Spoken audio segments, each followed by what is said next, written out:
Assalamualaikum warahmatullahi wabarakatuh. Alhamdulillah, alhamdulillahi rabbil alamin, hamdan yuwafi ni'amahu wa yukafi mazidah. Asyhadu an la ilaha illallah wahdahu la syarika lah, wa asyhadu anna Muhammadan abduhu wa rasuluh alladzi la nabiyya wa la rasula ba'dah. Allahumma salli wa sallim wa barik ala nabiyyina Muhammad ibn Abdullah wa ala alihi wa sahbihi wa mawalah wa la hawla wa la quwwata illa billahi amma ba'd. Qala Allah ta'ala fi kitabihil karim, a'udzu billahi minasy syaithanir rajim.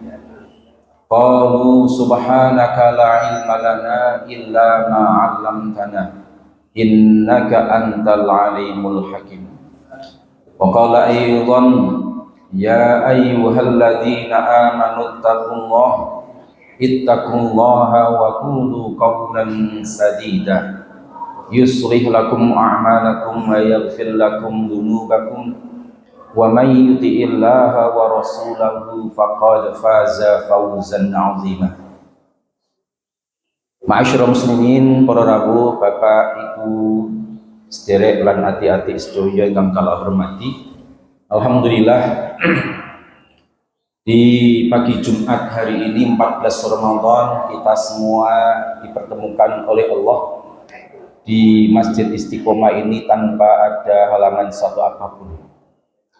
Dengan menyadari bahwasanya kemampuan kita untuk bisa hadir di majelis ilmu pagi ini merupakan kenikmatan dari Allah, khususnya nikmat hidayah iman yang menggerakkan hati kita, juga nikmat sehat sehingga kita mampu melangkahkan kaki ke tempat majelis yang mulia ini. Nek meriang kan mesti istirahat buatan sakit rawuh. Maka dengan mengingat segala macam nikmat itu, mari kita lahirkan nata niat di dalam hati, semoga yang keluar adalah niatan ikhlas sebagai ungkapan syukur kepada Allah Subhanahu wa Ta'ala, sehingga apa yang kita kerjakan dengan dasar niat ikhlas itu akan menjadi amal soleh kita semua yang diterima oleh Allah Subhanahu wa Ta'ala.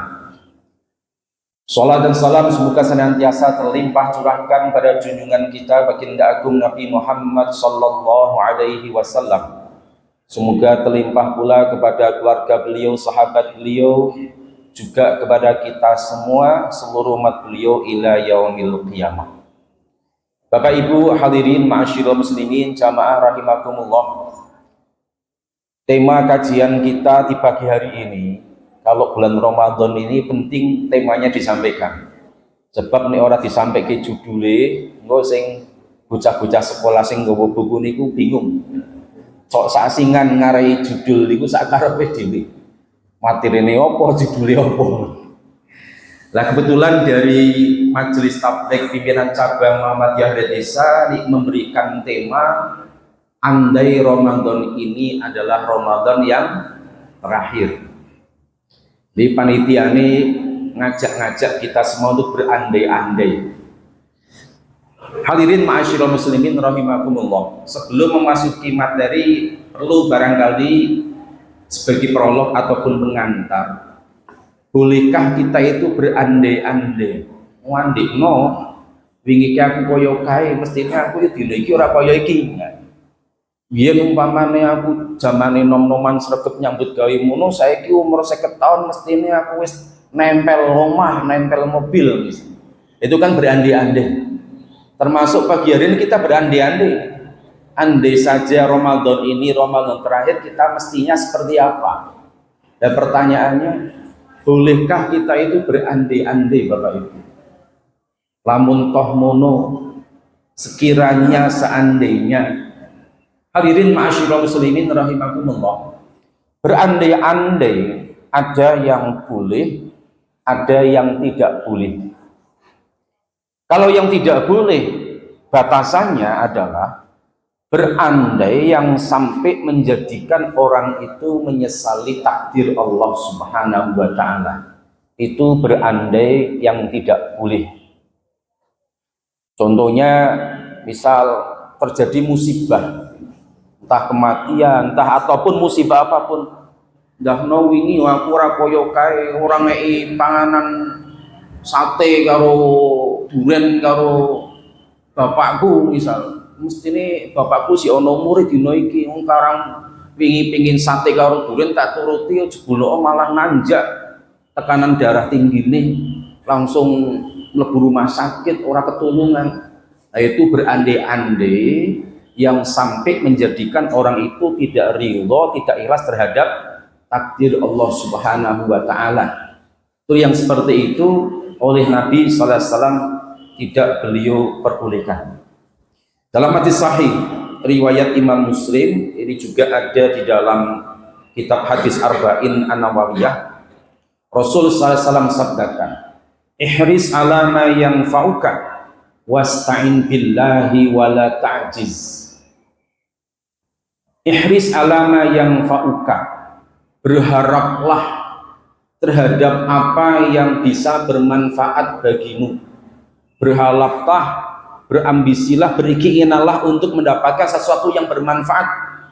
Wasta'in billah, jangan lupa kemampuan yang kita miliki bukan kemampuan yang kita kuasai sendiri, sebab kemampuan kita hakikatnya adalah pertolongan dari Allah. Maka senantiasa mintalah pertolongan kepada Allah agar ikhtiar kita tidak meninggalkan tawakal.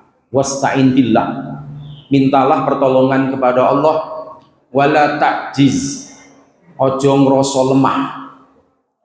Dan Nabi SAW lantas beliau sabdakan, wa in asabaka syai'un fala taqul law anni fa'altu kada wa kada, law anni fa'altu kada kana wa kada, walakin qaddarallahu wa ma syaa fa'ala.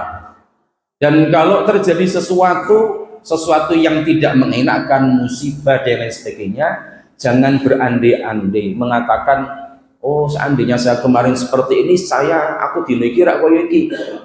Lah ucapan berandai, menyesali apa yang terjadi, itu merupakan menunjukkan sikap tidak ridho terhadap takdir Allah Subhanahu wa taala. Maka tuntunan Nabi ini alhamdulillah sekarang ya viral, banyak orang menirukan, qaddarullah wa ma syaa fa'ala.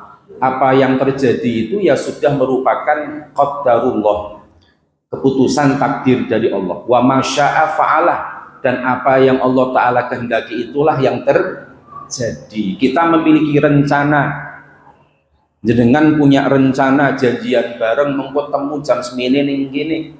Namun jika keesokan hari pada waktu yang telah dijanjikan ternyata kok ada udzur, maka yang terjadi itu pastilah apa yang menjadi kehendak Allah. Wa ma tasya'una illa ayyasha Allahu rabbul alamin.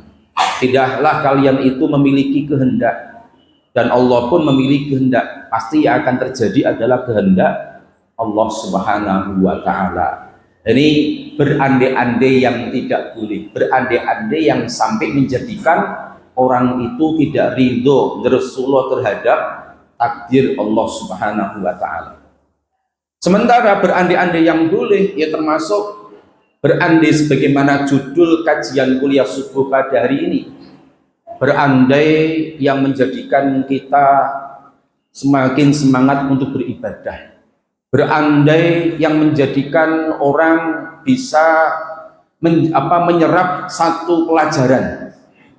Andaikan kamu besok gede, mungkin sing terjadi keadaan tidak seperti ini, maka siapkanlah dengan ilmu yang nanti akan menjadi bekal kamu misal. Jadi berandai untuk memotivasi orang agar mengambil pelajaran, agar meningkatkan kualitas keilmuan. Hadirin ma'asyiral muslimin rahimakumullah. Maka Rasul sallallahu alaihi wasallam pun pernah berandai-andai. Misal terkait dengan puasa Asyura tanggal 10 Muharram, Rasulullah sallallahu alaihi wasallam beliau sabdakan, lain baqitu ila qabil la asuman natasi'ah. Kalaulah sekiranya tahun depan saya masih menangi umur, saya pasti akan puasa tidak hanya tanggal 10 Muharramnya saja, namun sejak tanggal 9 Muharram.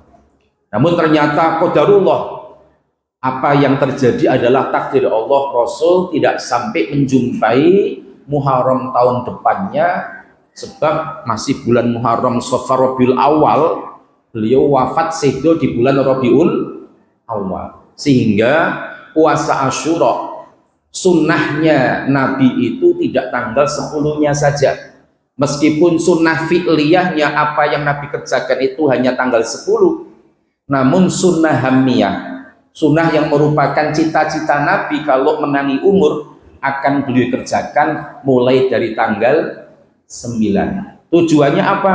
Agar berbeda dengan puasa Asyuranya orang-orang Yahudi. Jadi contoh Nabi pernah berandai. Demikian pula hadirin ma'asyiral muslimin rahimakumullah, berandainya Nabi kan satu untuk beramal solih, dua berandai pula memberikan pelajaran kepada umat beliau bahwasanya poso Asyura ki aja jujuk tanggal 10 itu, nek bisa yo kawit tanggal 9. Bahkan kemudian para ulama mengambil ilat, mengambil alasan supaya beda karo posone Muharram wong Yahudi, kedarungo kalen tanggal 9 ke ora poso, supaya beda tujuane, maka umpamane wis kedarung ora poso tanggal 9, maka puasalah tanggal 10 dan tanggal 11-nya, biar tidak sama dengan puasanya orang Yahudi. Nek menawi saged ya kados dene kekarepane kersanipun Kanjeng Nabi tanggal 9 plus tanggal 10. Hadirin ma'asyiral muslimin jamaah rahimakumullah. Demikian pula Nabi sallallahu alaihi wasallam berandai terhadap peristiwa yang pernah terjadi. Namun ini untuk memotivasi para sahabat, sekaligus pula untuk memberikan pelajaran kepada umat beliau, yaitu di saat Nabi sallallahu alaihi wasallam melaksanakan haji wada. Nabi sallallahu alaihi wasallam melaksanakan haji wada, beberapa sahabat bersama beliau, jumlahnya kan sampai ribuan, bahkan puluhan ribu sahabat yang ikut Nabi melaksanakan haji wada. Nah, kemudian Rasul dan hanya beberapa sahabat saja yang ketika berangkat dari Madinah itu dengan membawa serta binatang dam untuk disembelih. Nah, Rasul sallallahu alaihi wasallam konon menurut pendapat yang kuat, beliau melaksanakan haji dengan cara qiron. Haji sekaligus umroh dalam satu perbuatan, satu niat dalam satu perbuatan. Nah, ternyata Rasulullah sallallahu alaihi wasallam karena melihat para sahabat banyak yang tidak membawa binatang dam, beliau menuntunkan untuk haji dengan cara tamattu. Nah, hadirin rahimakumullah, lah sahabat yang diperintahkan Nabi untuk merubah niat hajinya haji tamattu ini merasa berat karena Nabi sendiri ternyata mengerjakan haji dengan cara qiron. Tamattu itu kan umroh dulu. Begitu umroh selesai nunggu tanggal 8 Dzulhijjah baru melaksanakan haji. Meskipun Nabi perintahkan, sahabat banyak yang merasa berat karena ternyata Nabi sendiri mengerjakan haji dengan cara qiron.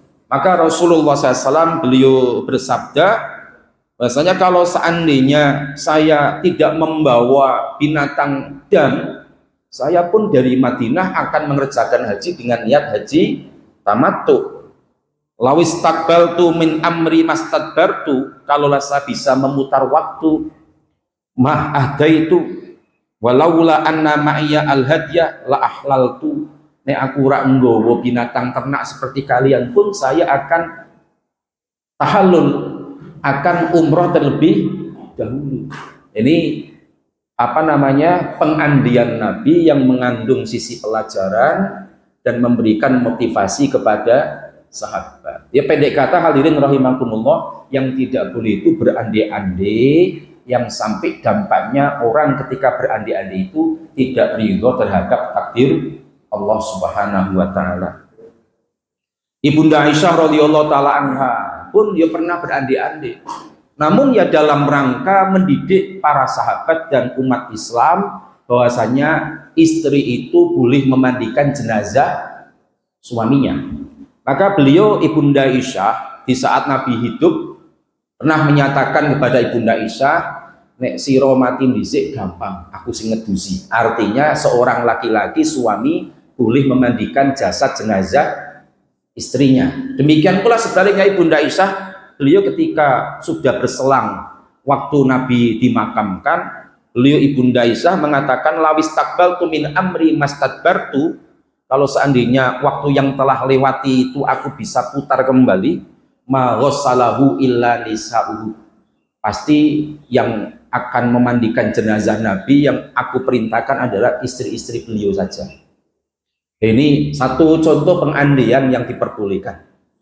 Hadirin ma'asyiral muslimin rahimakumullah. Bahkan dalam ayat Al-Quran surah At-Takatsur itu banyak pengandaian itu. Kalla saufa ta'lamun, summa kalla saufa ta'lamun. Kalla lau ta'lamuna ilmal yakin. Lau itu pengandaian, seandainya, sekiranya, lamun toh. Jangan kalian bermegah-megahan sampai melupakan aturan Allah Ta'ala, alhaakumut takatsur hatta zurtumul maqabir. Kalla saufa ta'lamun, sekali-kali kalian tidak seperti itu. Saufa ta'lamun, kelak kalian akan mengetahui. Summa kalla saufa ta'lamun, kalla lau ta'lamuna ilmal yakin. Kalian sekali-kali tidak akan seperti itu kalau memiliki ilmu yang yakin. Hadirin ma'asyiral muslimin jamaah rahimakumullah. Maka masuk ke tema kajian kita hari ini. Andai Ramadan ini yang terakhir, apa yang mestinya menjadi sikap kita? Ya tentu nek ngerti umur, ngesuk wis pak ora ono ya sregep ibadah. Ngerti barang gaib ngesuk kuwi pak terjadi apa? Iki ngesuk emase muda regane 2 kali lipat, yo nek ana duit ngono borong emas. Bab ngesuk ngerti nek rego emas ki terjadi inflasi, kenaikan harga sampai 2 kali lipat. Maka Allah Ta'ala pun Allah firmankan tentang hari kiamat, innallaha indahu ilmus sa'ah.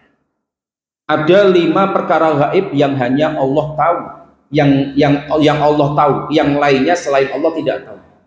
Yang pertama Allah Ta'ala firmankan dalam surah Luqman 34, innallaha indahu ilmus sa'ah.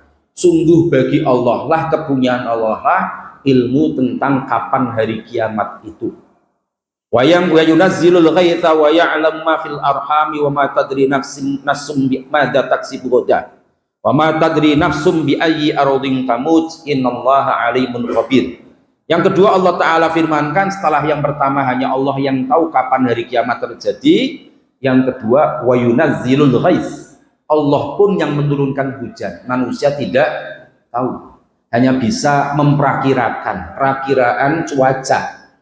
Namun tepat kapan terjadinya hujan, mulai detik berapa sampai detik berapa, terus intensitasnya, curah hujannya seberapa banyak, manusia tidak ada yang tahu. Yang tahu hanyalah Allah. Manusia hanya bisa memperakirakan saja, perakiraan cuaca. Wa ya'lamu ma fil arham, 3 tentang urusan janin di dalam kandungan, hanya Allah pun yang tahu. Manusia dengan alat USG yang paling canggih sampai USG 3G misal, hanya bisa ya sebatas memperkirakan, sebab banyak pula kejadian ini kecelek. Jadi dokter di USG iki ono buntute iki lanang iki pernah ya. Oh barang metu jebulno pedho jebulno cendeke cekelane ngarep. Dikirane ono buntute. Itu karena hanya sekedar meraba-raba dari gelombang elektromagnetik, ya hanya sekedar bayangan saja. Sapol-poli kecanggihan teknologi pasti tidak akan bisa sebagaimana yang Allah Ta'ala firmankan, mengetahui secara presisi, akurat seperti apa bayi yang di dalam kandungan, rambutnya seperti apa, kulitnya warnanya apa, nggak ada yang tahu. Irungi mbah ngiropo ora ono sing ngerti. Ngerti ini nembe mengko nek wis lahir. Ya hanya sebatas perkiraan, bobote yo kira-kira semene engko nek lahir dina saiki semene. Iki jenis kelamine lanang apa wedok, tapi secara detail nggak bisa menggambarkan. Itu saja pun masih sering keliru. Hadirin rahimakumullah. Kemudian yang keempat, wa ma tadri nafsum madza taksibu ghadan. Orang tidak ada yang tahu besok apa yang akan dikerjakan. Ya bisa merencanakan betul. Besok jam 7 saya ada rencana pertemuan bisnis dengan rekan saya A. Jam 11 janjian makan siang dengan alumni misal, alma mater, hanya sekedar merencanakan. Tapi apakah terjadi? Nggak ada yang tahu. Hanya Allah Ta'ala yang tahu. Yang terakhir juga tidak ada yang tahu, wa ma tadri nafsun bi ayyi ardhin tamut. Tidak ada orang yang tahu di daerah tanah mana orang itu akan mati meninggal dunia. Di dalam ayat ini yang Allah Ta'ala firmankan, orang ono sing ngerti besok mati ini ngendi. Kira nek kapan mati ini ono sing ngerti apa ora? Yang Allah firmankan kan ning ngendi mati ini orang ono sing nek kapan ini tidak Allah Ta'ala firmankan. Gak konon dalam tafsir Al-Qurtubi pun ada satu riwayat Ibnu Abbas radhiyallahu ta'ala anhu itu pernah diceritakake karo tukang peramal. Ya meskipun ora kena percaya. Namun qadarullah takdir Allah kok ya pas kabeh. Iki mengko aku dhewe mati jari peramale kurang kadek setahun. Engko sampean mati sebelum sampean mati mengalami kebutaan terlebih dahulu. Wah nek sampean mati iki kurang kadek 10 dino saya bicara. Jadi berbicara waktu kematian kok pernah cerita-cerita ini siji loro ana sing duweni perasaan. Aku ana sing duwe kaya kuwi memang konon cerita orang-orang dan penuturan orang-orang yang sing duweni apa istilahnya? Ya dibukakan seperti itu. Aku orang ono iki loro iki dhisik itu ada sebagian orang yang tahu semacam itu. Namun Allah Ta'ala firmankan ora ono sing ngerti mengko matine ning ngendi. Enggak ada yang tahu. Hadirin ma'asyiral muslimin rahimakumullah. Ya mungkin melalui mimpi atau melalui apa ya? Ada satu penggambaran orang tersebut mungkin meninggalnya mengko digambarke loro atau kenapa. Itu boleh jadi ada. Namun di mana meninggal itu tidak ada yang tahu kecuali hanyalah Allah Subhanahu wa Ta'ala. Barangkali sing sepuh-sepuh ya biyen tahu ngerti cerita tentang sebagian orang yang memiliki daya linuwin semacam itu. Ning tidak tahu di mana nanti meninggal dunia, enggak ada yang tahu. Hadirin ma'asyiral muslimin jamaah rahimakumullah. Karena kematian itu termasuk perkara gaib. Ora usah berandai-andai. Yo kapanpun kematian itu akan datang. Maka Nabi sallallahu alaihi wasallam mengingatkan aksiru dzikra hadzabil ladzat. Perbanyaklah mengingat perkara sing medhot kelezatan, yaitu kematian. Banyak ingat mati. Sebab kata salah seorang alim ulama zaman dulu, Syekh Dakok, orang yang banyak mengingat mati itu di dalam tafsir Al-Qurtubi juga beliau kutip pendapat Al-Dakok, man aktsara min dzikril maut ukrima bi salasati asya. Sapa wonge sing gelem ngimuti kematian akan dimuliakan dengan 3 hal. Satu kata Ad-Dakok, ta'jilut taubah. Wong wi diberikan hidayah taufik untuk segera bertaubat. Krono ngimuti bakal mati, tur matine yo cak sawayah wayah. Krono sadar mati kita kone sak wayah-wayah, orang tersebut tidak akan nanti mengko anggini taubat. Maka yang pertama beliau katakan orang yang banyak mengingat mati akan diberikan karunia ta'jilut taubah, segera bertaubat. Sebaliknya wong sing ngrasa umure aku sik dawa, mulyane sing 80 tahun sik akeh. Aku sik umur 40 tahun, 50 tahun, yo sok yo mengko sik 30 tahun meneh. Tak puas-puaskeun dhisik lagi mengko taubate justru mengko. Hadirin ma'asyiral muslimin rahimakumullah. Yang kedua, wa qana'atul qalbi, orang yang banyak mengingat mati akan diberikan karunia oleh Allah hati yang legowo.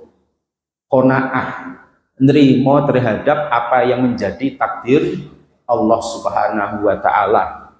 Toh apa sing dinduweni yo bakal ora digawa mati. Maka apapun yang dimiliki, rizki yang dia terima, ya dia ridho terhadap apa yang menjadi takdir Allah Subhanahu wa Ta'ala. Kemudian yang ketiga, yang terakhir, wa nasyatul ibadah. Wong sing banyak ingat kematian, umur itu tidak ada yang tahu dan bisa datang sekonyong-konyong. Tiba-tiba kata ad-daqaq, orang akan dikaruniai sikap mempeng ibadah, sregep ibadah. Sebaliknya pula, berarti kebalikannya. Kalau orang senang berandai-andai umurnya panjang, bukan berandai-andai cepat mati, tapi andai-andai umurnya panjang. Ya kebalikannya, satu taswifut taubah.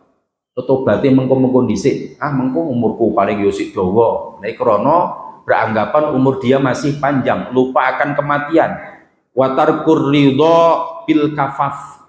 Lupa juga untuk ridho terhadap rizki yang telah Allah Ta'ala berikan. Sebab rumangsane aku umpul-umpul semene, aku sik kurang umurku mengko sik butuh semene tahun. Nah itu semakin kita lupa akan kematian, rasa-rasanya hidup itu akan lama, apa yang telah kita dapatkan, rezeki, tabungan dan sebagainya, rasa-rasanya masih kurang, sehingga tidak ada timbul sikap ridho terhadap rizki yang dia terima.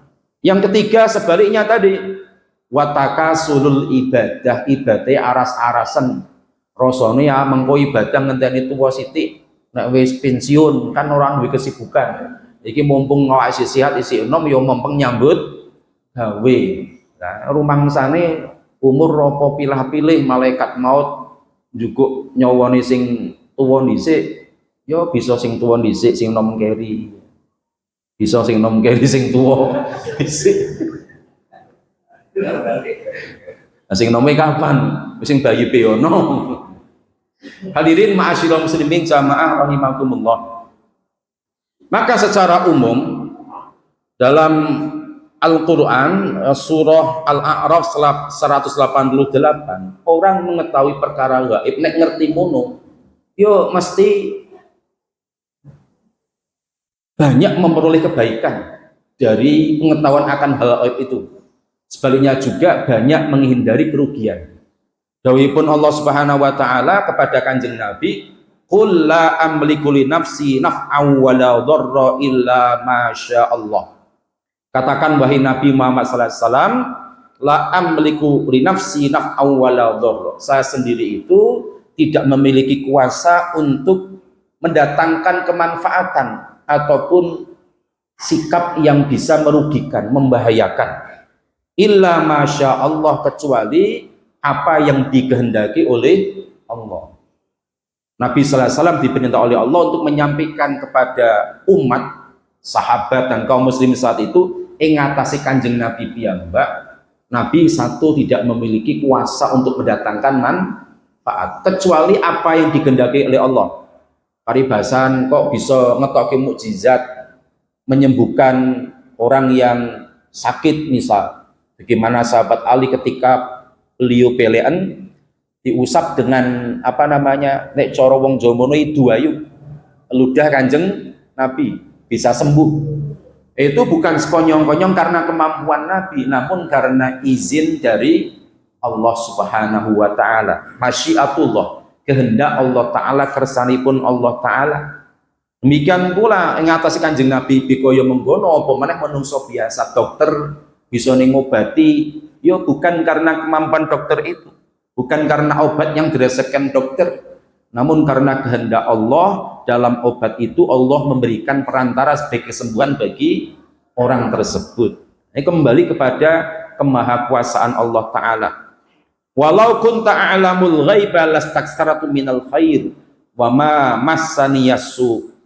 Dan kalaulah sekiranya aku, kata Nabi, sebagaimana perintah Allah kepada Nabi, tahu akan perkara gaib, satu, lastaksartu minal khair, niscaya saya akan mengambil banyak keuntungan, kebaikan nek ngerti barang gaib, baik keuntungan pribadi maupun kemanfaatan bagi orang lain. Contohnya kaya mau nek ngerti ngesuk kuwi apa rane rego emas mudah terus nyekel duit akeh, ya duit itu kok emas. Dalam waktu sehari uangnya bisa berlipat keuntungannya.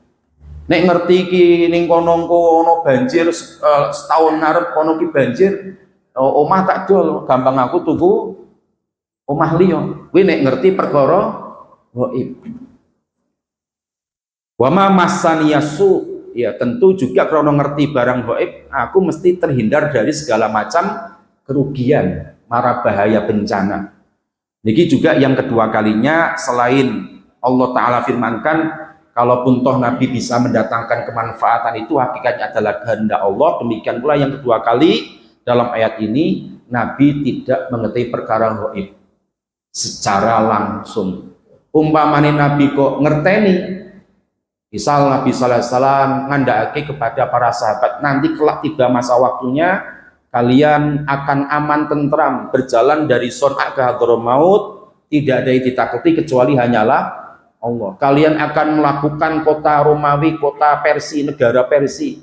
Kalaupun toh ternyata apa yang Nabi sabdakan itu tentang masa depan, apa yang akan terjadi kok betul adanya, itu karena wahyu dari Allah Subhanahu wa Ta'ala. Hadirin ma'asyiral muslimin rahimakumullah. Maka kata Imam Al-Qurtubi, kok nek ana wong sing ngaku-ngaku ngerti dina esuk, ki wong ki menyelisihi Al-Qur'an. Kafir. Sampai ning Arab Saudi ana dukun sing tukang ramal, ning kono dihukumi mati karena dianggap mengingkari Al-Qur'an. Padahal Al-Qur'an wis ngandhakake ora ana sing ngerti apa dina esuk kuwi. Hadirin ma'asyiral muslimin jamaah rahimakumullah. Maka intinya dalam Al-Qur'an surah Al-A'raf ayat 188 tadi, nek kita sami kok ngerti barang gaib termasuk ngerti esuk mati, yo mesti bakal ngakeh-akeh amal solih. Maka Rasulullah SAW pun menuntunkan sholat, biar sholat kita khusyuk, buatlah seakan-akan itu adalah kesempatan sholat yang terakhir kali. Kaya wong pak dieksekusi mono, pak dihukum mati karo al-bojo. Kan diwehi kesempatan apa sing pak dikarepake, nek wong taubat temenanan sadurunge aku ditembak, tolong aku kesempatan pingin sholat dua rakaat. Nah, itu Nabi sallallahu alaihi wasallam beliau mengibaratkan nek pingin sholat khusyuk, idza qumta ila sholat, jika kamu berdiri hendak mengerjakan sholat, fasolli sholata muwaddi'in, maka sholatlah seperti sholat orang yang mekasi, wis pak mati, bab tahu betul itu sholat terakhir, mesti dipol-pol ke khusyuke, pol-pol ke ndungoni. Wala tukallim bikalamin ta'tadhiru minhu ghadan, jangan kamu berbicara dengan satu ungkapan pembicaraan yang kau akan menyesal besok harinya. Wajma'il iyasa mimma fi aidin nas, jangan pula kamu berharap kepada apa yang ada pada orang lain. Berharap itu ya hanya kepada Allah, sehingga maknanya Nabi menuntunkan kita agar ikhlas di dalam beribadah. Para rabu hadirin ma'asyiral muslimin rahimakumullah. Maka terkait dengan Ramadan, manakala ini merupakan andai saja Ramadan yang terakhir, tentu kita optimalkan dengan sebaik-baiknya. Maka Rasulullah SAW sendiri terkait dengan iktikaf beliau, kana ya'takifu fil ashril awakhir min Ramadan wa kana ya'takifu azwajuhu min ba'dihi. Nabi itu beliau biasa kalau bulan Ramadan iktikaf 10 hari yang terakhir, dan setelah beliau wafat diikuti oleh istri-istri beliau. Selama Nabi hidup istri beliau tidak iktikaf, namun setelah Nabi wafat istri beliau iktikaf sepeninggal Nabi. Dan dalam ayat yang lain, di tahun terakhir beliau Ramadan sebelum beliau wafat, beliau iktikafnya tidak 10 hari namun 20 hari. Wallahu alam, kenapa kok Nabi koyok wis pirsa dhisik di tahun Ramadan terakhir Nabi iktikafnya lebih dari biasanya, luwih mempeng. Biasanya 10 hari, ini sampai 20 hari. Ini menunjukkan satu pelajaran, kalau ngerti Ramadan sing terakhir ya mestine luwih mempeng ibadah. Nah, meskipun kita tidak tahu, yo ande-ande saja. Toh berandai agar kita termotivasi beribadah, ini termasuk jenis berandai yang hukumnya boleh. Wong Nabi nuntunake sholatin khusyuk supaya nganggep kaya sholat sing terakhir. Ya biar Ramadan kita optimal, kita beranggapan seandainya saja Ramadan ini adalah Ramadan yang terakhir. Hadirin ma'asyiral muslimin jamaah rahimakumullah. Maka sebenarnya bukan hanya Ramadan saja, apapun dalam keseharian kita. Nek kui kaya wong dagang mono kui ngerti ngesuk pasare wis ora kena buka, wonge kuwi wis pak mudik bali ring kampung halaman, yo segala persediaan barang sing pak didol yo cok didol murah po, sing penting payu agar tidak rugi. Nah, hadirin ma'asyiral muslimin rahimakumullah. Maka Nabi sallallahu alaihi wasallam beliau pun sabdakan, umpamane wong bendino urip jalani hidup itu seperti orang yang berdagang. Kullun nasi yaghdu fabai'un nafsahu. Setiap masuk waktu subuh, waktu pagi, diri kita itu oleh Nabi diibaratkan seperti orang yang berdagang. Dagang karo sapa? Yo dagang dengan Allah Subhanahu wa taala. Apa yang kita perdagangkan dengan Allah? Ya segala macam kenikmatan yang Allah taala berikan. Umur, usia, kesehatan, rizki. Nah, itu semua bentuk modal dagang yang Allah taala berikan kepada kita untuk berdagang dengan Allah. Nah, dagang dengan Allah dengan cara apa? Ya gunakan kenikmatan itu untuk bertukar pahala dari Allah. Famu'tikuha au mubikuha. Kaya ibarate wong dagang, ana sing untung, ana sing rugi. Maka manusia pun wis dipawiti modal oleh Gusti Allah, setiap pagi mendapati umur, mendapati nikmat, awak sehat, mendapati rizki. Itu Nabi ibaratkan seperti modal dagang. Tapi binti joli supaya jadi ganjaran. Nah, hadirin rahimakumullah. Lah ibarat orang dagang itu tadi, nek ngerti wis wayahe Pak mudik ben ora kakean tanggungan, toh mudik besok mati kan ora nggawa apa-apa. Ya wis dimanfaatke saape-ape iki ben dadi keuntungan pahala. Lah itu ibaratnya Nabi sallallahu alaihi wasallam kepada kita semua setiap harinya seperti orang yang berdagang dengan Allah Subhanahu wa taala. Satu, optimalisasi amal soleh di bulan Ramadan, di mana amal kebaikan itu dilipat gandakan pahalanya. Yo duwe rezeki dioptimalkan untuk disedekahkan. Wayai wajib zakat yo dikeluarkan zakatnya. Bab Nabi sendiri beliau kalau di hari-hari biasa sudah dikenal kedermawanannya, lebih-lebih di saat bulan Ramadan. Karena karihil mursalah, kedermawanan Nabi oleh sahabat Ibnu Abbas diibaratkan seperti angin yang berhembus, tidak pandang bulu kepada siapa. Nek wis angin ngelewat, yo kabeh wong sing ning kono ngrasakake semilir angin yang lewat tersebut. Ma'asyiral muslimin jamaah rahimakumullah. Kemudian yang kedua, ya kita krono amal soleh durung tentu jadi amal soleh sing ditompo, maka selain optimalisasi memperbanyak amal soleh, yang kedua kalinya kita menjaga amal soleh yang kita kerjakan agar menjadi amal soleh yang diterima oleh Allah Subhanahu wa taala. Yo ikhlas temenanan, berupaya untuk mengerjakan amal soleh itu sesuai dengan petunjuk baginda Nabi. Krono dua syarat utama agar amal soleh kita diterima oleh Allah, kaitannya dengan amal ibadah. Dua yang mesti kita penuhi, ikhlas karena Allah, dan kita kerjakan mengikuti tuntunan Nabi Sallallahu Alaihi Wasallam. Maka terkait dengan Ramadan, ini zaman biye para ulama salafus sholih 6 bulan sebelum Ramadan pinjaluk bisa dipertemukan bulan Ramadan. Krono ngerti keistimewaannya. Maka meskipun ada riwayat doa itu bukan doa Nabi, namun doa para ulama. Allahumma barik lana fi Rajab wa Sya'ban wa ballighna Ramadan. Ketika sampai pada bulan Rajab, ini mulai ndonga, ya Allah, berkailah kami di bulan Rajab dan Sya'ban, ben sehat, nemu rezeki, nemu umur, dan agar kita sampai nanti di bulan Ramadan. Bahkan konon 6 bulan sebelumnya, 6 bulan sadurunge bulan Ramadan, sami padha nyuwun dumateng Allah ben dipun tekanaki ten bulan Ramadan.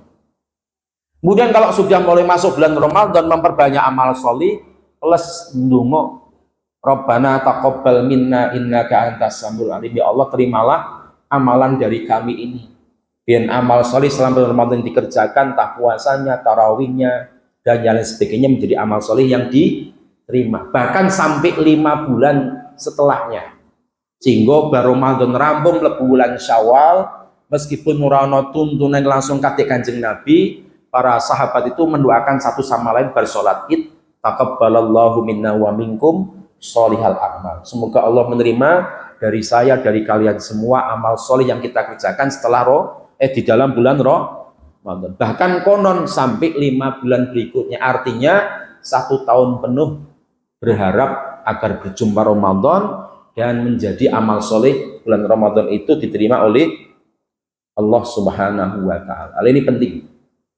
Bab nopo siji amal soleh kudu memenuhi syarat biar menjadi amal soleh yang diterima dengan 2 syarat tadi. Kedua, kadang wis memenuhi syarat, namun di tengah perjalanan bocor ganjarani. Sebab apa? Di antaranya karena sebab mengungkit-ungkit amal solihnya dengan niatan untuk pamer, disebut dengan sum'ah. Nalikane ngerja gini ikhlas, tapi ketika setelah selesai kelebonan sum'ah. Ini sama Ustadz Mirwan wis dibahas di Masjid Sabilillah. Terus saya nyimak lewat YouTube. Hadirin ma'asyiral muslimin rahimakumullah. Yang kedua, amal solih akan menjadi bocor pahalanya ketika orang itu selain sregep amal ibadah, di sisi lain masih suka berbuat dolim kepada sesama manusia. Mu ganjarane bocor ning akhirate, mu gawe nglunasi marang kesalahane wong liya. Maka dalam ayat Al-Quran surah Al-Mu'minun ayat 60, ciri-ciri orang yang beriman itu walladzina yu'tuna ma atau wa qulubuhum wajilah annahum ila rabbihim raji'un. Wong mukmin kuwi tanda-tandane walladzina yu'tuna ma atau gemar bersedekah, gemar memberi. Wa qulubuhum wajilah, ning atine be sik duweni rasa wedi. Ayat ini kata Ibunda Aisyah dipandang aneh. Maka ditanyakan kepada Nabi. Untungnya kan krono di masa Nabi masih hidup, ono sing kurang jelas langsung tekoke karo Kanjeng Nabi. Nabi, ayat ini kok aneh Nabi? Wong mukmin kok duweni ciri-ciri gemar beramal soleh, gemar bersedekah, ning isik bae duweni rasa wedi, wajilah. Padahal dalam ayat yang lain orang yang beriman, bertakwa, istiqomah, Allah Ta'ala jamin innalladzina qalu rabbuna Allahumma istaqamu tatanazzalu alaihimul malaikatu alla takhafu wala tahzanu. Padahal wong istiqomah ki Allah Ta'ala jamin dihindarkan dari rasa sedih dan susah hati, khauf dan hazan. Tapi kok ning surah Al-Mu'minun justru Allah Ta'ala firmankan wong beriman duweni tondo-tondo meskipun beramal solih isi duweni rasa wedi. Ki kok aneh Kanjeng Nabi? Tanya Ibunda Aisyah. Beliau Ibunda Aisyah bertanya, apa modele wong sing kaya ki wong sing beramal solih ning wis akeh maksiate? Jawab Nabi, la ya ibnatas shadiq, bukan seperti itu. Mereka wahumul ladzina yusalluna wa yasumuna wa yatasaddaqun. Mereka betul-betul orang beramal solih. Salate dilakoni, posone dilakoni, zakat sedekah dibayarake. Walakin yakhafuna alla yutaqabbala minhum. Ning mereka takut kalau amal soleh itu tidak diterima oleh Allah Subhanahu wa Ta'ala. Maka di sisi yang pertama kita optimalisasi polki dengan banyak beramal soleh. Yang kedua, jangan berhenti merasa puas, namun kita harus berhati-hati menjaga agar amal soleh di saat kita kerjakan itu memenuhi syarat, hingga menjadi amal soleh yang diterima oleh Allah. Pasca ibadahnya dijaga keikhlasannya, tidak menggolimi kepada sesama, biar pahala amal soleh itu tidak sia-sia bocor di tengah dalam. Barangkali ini Bapak Ibu apa yang dapat kita kaji.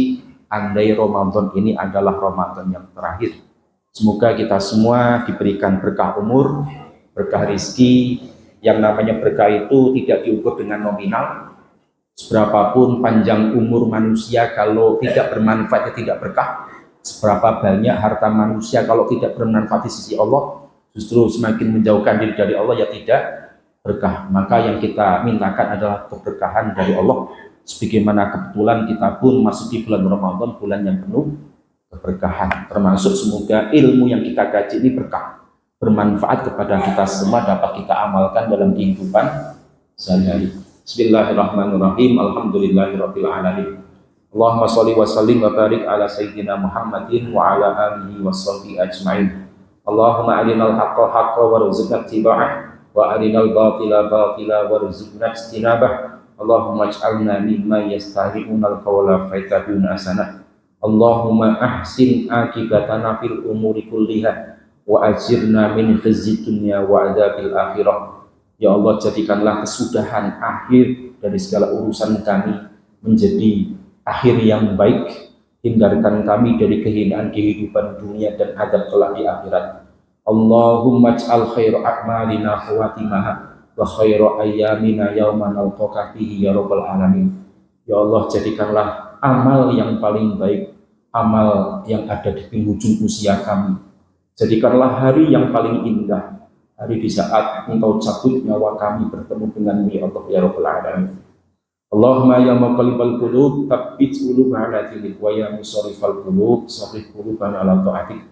Rabbana fil lana wa li walidayna wal jami'il muslimina wal muslimat wal mu'minina wal mu'minat innaka 'ala kulli syai'in qadir. Rabbana atina fid dunya hasanah wa fil akhirati hasanah wa qina adzabannar. Sallallahu ala nabiyyina Muhammadin wa alihi wa sahbihi wa baraka wa salam ajma'in walhamdulillahil alamin. Assalamualaikum warahmatullahi wabarakatuh.